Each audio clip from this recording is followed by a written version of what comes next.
Hello, listeners. We are the Jam Podcast, and today we will be reading a popular Dreamtime story for you today. It is called The Rainbow Serpent. At the beginning of the Dreamtime, the earth was dry, flat, and empty. There were no trees, no rivers, no animals, and no grass. It was a dry and flat land. One day, Goriella, the rainbow serpent, woke up from its sleep to set off to find his tribe. He crossed every part of Australia from east to west and north to south, stopping to listen for his people. He crossed every part of the dry, flat Australia but found nothing. After searching for a long time, he grew tired and lay down to sleep. The land he had laid down to sleep on was not the same land he had set out to find his people on. As he looked for his people, his big, long body had cut great gouges into the land.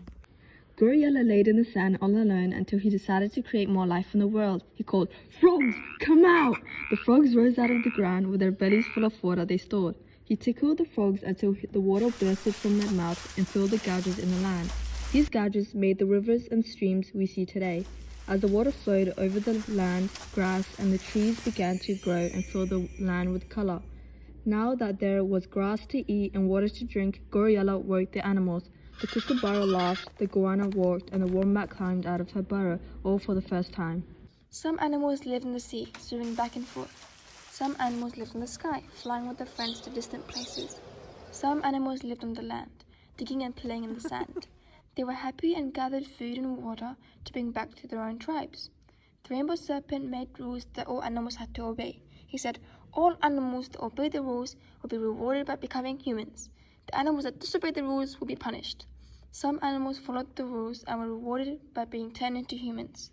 Other animals disobeyed the rules and were turned into stone that makes the mountains. One day it started to rain heavily for days and days, and the world became flooded.